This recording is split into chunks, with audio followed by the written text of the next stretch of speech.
So hello everyone, जैसा कि हम लोगों को पता है कि अब आप लोगों का डीबीएमएस का एग्जाम हो चुका है। अब आपका जो नेक्स्ट एग्जाम है वो जावा का होने वाला है। यार देखो, जावा का अगर आप मैं पेपर की बात करूं तो मैंने जो अपने टाइम पे ये एक्सपीरियंस किया था कि आपको बेसिक कोडिंग आनी ही चाहिए। ठीक है, बेसिक कोडिंग कहाँ से करनी है, नहीं आती तो मेरा वन शॉट है, उससे एक बार गो थ्रू हो जाना, पक्का उससे सारी की सारी चीजें आपकी क्लियर हो जाएंगी। ठीक है, बाकी पूरी की पूरी जो आपकी जावा होने वाली है वो सारी की सारी थ्योरी है, बट उन थ्योरी के बीच में भी आपके पास अगर आप कोड लिख के आओगे तो आपके मार्क्स बढ़ने के चांसेस काफी ज्यादा है। ठीक है, क्योंकि आप थ्योरी कितनी भी लिख लो, आपको एट द एंड अगर कोड आता है ना तो आपके मार्क्स बढ़ने के चांसेस काफी ज्यादा हो जाते हैं। समझ आ रही है बात? क्योंकि आप थ्योरी कितनी लिख पाओगे, ज्यादा से ज्यादा 4 से 5 लाइन या फिर 10 लाइन। मुझे पता है कुछ कुछ टैलेंटेड भी होते हैं कि 1 2 पेज भी लिख देते हैं, बट सही बताऊं, अगर किसी भी कोडिंग के मतलब जैसे लैंग्वेजेस है, जावा है, सी है, C++ है, ऐसी लैंग्वेजेस में अब आप सेकंड ईयर में आ चुके हो, सेम 4 में हो, आप लोगों को कोड लिख कर आना जरूरी है।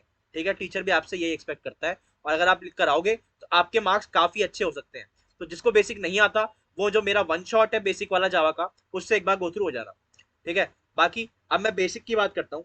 तो देखो, हमारा जो यूनिट 1 में इंपॉर्टेंट टॉपिक होने वाला है, ये आपको लिखा हुआ मिल जाएगा, टेंशन मत लेना। मैं आपको बताना जा रहा हूँ कि देखो, हमारी जो पूरी यूनिट 2 है, अगर मैं यूनिट 2 की बात करूं, अगर आप बेसिक पढ़ने जाओगे ना तो आपको वहां पर डेटा टाइप्स वेरिएबल आप पढ़ोगे। ये तो आप किसी भी लैंग्वेज में बेसिक पढ़ने जाओगे तो ये आप पढ़ोगे ही पढ़ोगे। तो ये यूनिट 2 आपका फर्स्ट टॉपिक इसका क्लियर हो जाएगा। यूनिट 1 की बात मैं भी करूंगा, बट अभी थोड़ा यूनिट 2 की बात करते हैं। तो डेटा टाइप और वेरिएबल्स, ये हो गया यूनिट 2 का टॉपिक पहला। ठीक है, उसके बाद इनहेरिटेंस आपको पढ़ना है, क्योंकि ऑब्जेक्ट ओरिएंटेड प्रोग्रामिंग बेस्ड होती है जावा। तो इनहेरिटेंस पढ़नी है। उसके बाद एक्सेस मॉडिफायर, प्राइवेट पब्लिक, है ना, और ये सारी की सारी चीजें, ये भी आपको पढ़ना है। उसके बाद जो इस पूरी यूनिट 2 के अंदर इंपॉर्टेंट रहने वाला है वो आपका एपलेट रहने वाला है। कौन? एपलेट। अच्छा, उसके बाद जो आपका छोटा क्वेश्चन आने के चांसेस होते हैं वो कौन से होते हैं? रैपर और एब्स्ट्रैक्ट क्लास, काफी इंपॉर्टेंट है। रैपर और एब्स्ट्रैक्ट क्लास और साथ ही साथ एपलेट, ये तीनों चीजें काफी इंपॉर्टेंट है आपके यूनिट 2 के परस्पेक्टिव से। उसके बाद स्ट्रिंग और स्ट्रिंग बफर क्लास, इस चीज का ध्यान रखना। बाकी बेसिक आपको इसके अंदर कोड लिखने को आ सकता है यूनिट 2 के अंदर। ठीक है, कोई भी एक बेसिक कोड आपसे बोलते जाएगा और आपको लिखना पड़ेगा। इनहेरिटेंस का कोड लिखने को आ सकता है आपसे। ठीक है, अगर आपकी किस्मत अच्छी हुई, पेपर बेसिक लेवल का बना, तो क्या बोलेगा आपसे कि 2 से 3 टाइप की, जैसे हमारे टाइम, शायद मेरे टाइम पर आया था, तो वहां पर आपसे बोला जाएगा कि इनहेरिटेंस बताओ। और इनहेरिटेंस जैसे मल्टीपल इनहेरिटेंस होता है, गेस, हाँ, मल्टीपल इनहेरिटेंस का आपको कोड लिखना पड़ेगा। ठीक है, नॉर्मल जावा उसको क्या करती है, सपोर्ट नहीं करती, तो आपको उसको इंटरफेस से क्या करना है, पूरा इंप्लीमेंट करना है। तो वो आ सकता है क्वेश्चन आपका। उसके बाद अगर मैं यूनिट 1 की बात करूं तो आपको जेवीएम और उसका आर्किटेक्चर आना चाहिए, इंस्ट्रक्शन सेट आना चाहिए, क्लास लोडर आना चाहिए। तो ये सारी की सारी चीजें आपको आनी चाहिए यूनिट 1 के अंदर, ये 3 टॉपिक। उसके बाद सबसे ज्यादा इंपॉर्टेंट सिक्योरिटी आर्किटेक्चर, ये आपका इंपॉर्टेंट रहने वाला है। उसके बाद गार्बेज कलेक्शन। ठीक है, गार्बेज कलेक्शन आपका यूनिट 1 का इंपॉर्टेंट टॉपिक में से एक है। उसके बाद मेथड ओवरलोडिंग और सैंडबॉक्स मॉडल।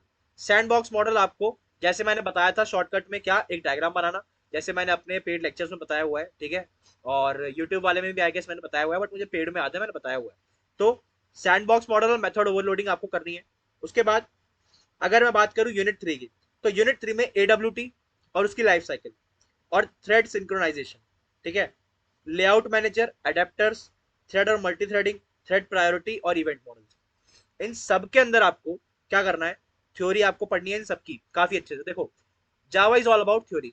अगर मैं आपको सही बताऊं तो अगर आपको बेसिक आता है ना, आप बैठोगे 6 से 7 घंटे में, आप पूरी की पूरी जावा इतनी अच्छे से कंप्लीट कर सकते हो कि जिसका कोई नाम ही निशान नहीं है।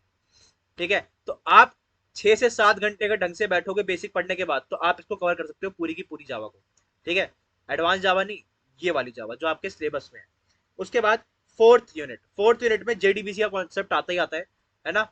जेडीबीसी का कॉन्सेप्ट आएगा ही आएगा, बड़ा क्वेश्चन आने के चांसेस है। उसके बाद एपीआई इंटरफेसेस के ऊपर आपसे लिखवा सकता है। आइट्रेटर्स क्या होते हैं, सॉकेट्स क्या होते हैं, ये भी क्वेश्चन आ सकता है। उसके बाद क्लाइंट सर्वर एप्लीकेशन आपसे लिखवाएगा, कोड आ सकता है। तो कोड इसका बिल्कुल भी छोड़कर मत जाना, कौन सा? क्लाइंट सर्वर एप्लीकेशन वाला। ठीक है, मल्टी थ्रेड सर्वर आ सकता है, बफर्ड स्ट्रीम आ सकता है, और तो और जावा नेटिव इंटरफेसेस आ सकता है। तो ये जो मैंने आपको बताया ये सब आपको लिखे हुए फॉर्मेट में मिल जाएगा। बट पॉइंट इज कि आपने, जिन भी बच्चों ने एनरोल किया हुआ है, आप लोगों को पता है कि मैंने उसके अंदर चीजें बताई हुई हैं। ठीक है, और क्वेश्चन जो आकाश में थे कुछ कुछ हमने सॉल्व किए हैं, बहुत ज्यादा भी सॉल्व नहीं किए हुए, टू बी वेरी ऑनेस्ट। और आपको क्या करना है, जावा पूरा थ्योरी है, पीवाईक्यू उठाओ, ठीक है, आजकल तो चैट चैट जीपीटी का जमाना है, पेपर अपलोड कर दो, सारे आंसर आ जाते हैं, पढ़ते हुए जाओ, 2 साल के पेपर पढ़ के जाओगे, आपका सारा क्लियर हो जाएगा, ठीक है। और थ्योरी आप पढ़ ही रहे हो। अगर मैं आपसे बताऊं, जाते हुए मेट्रो में भी आप अगर अपने पीवाईक्यू यानी जो पिछले साल का पेपर था उसको भी चैट जीपीटी से पढ़ के जाओगे तो आपका सारा का सारा काम हो जाएगा।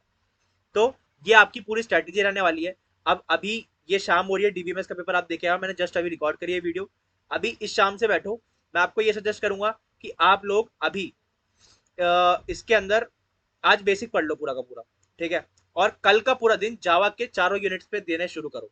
और व्हाट आई सजेस्ट इज 3 और 4 पहले करो। 3 और 4 पहले करने से क्या होगा, आपका थोड़ा सा डिफिकल्टी लेवल कम होगा। उसके बाद यूनिट 2 ईजी है। यूनिट 2 ईजी क्यों है, यूनिट 2 में आपका थोड़ा बेसिक वाला पार्ट आता है, अगर किसी को ऊप्स वगैरह के कॉन्सेप्ट क्लियर है तो यूनिट 2 कर लेगा जल्दी। और यूनिट 1 में बहुत ज्यादा चीजें नहीं है, ईजी है, तो पहले यूनिट 3 यूनिट 4, उसके बाद आप क्या करना, यूनिट 2 और यूनिट 1 पर जाना, ऐसे जाना, या पहले यूनिट 1 करना यूनिट 2 करना, ठीक है, 3 4 1 2, इस सीक्वेंस में करोगे आपका पूरा का पूरा जावा का पेपर निपट जाएगा, ठीक है। तो ऑल द वेरी बेस्ट, ये हमारी स्ट्रेटेजी रहने वाली है जावा एग्जाम की।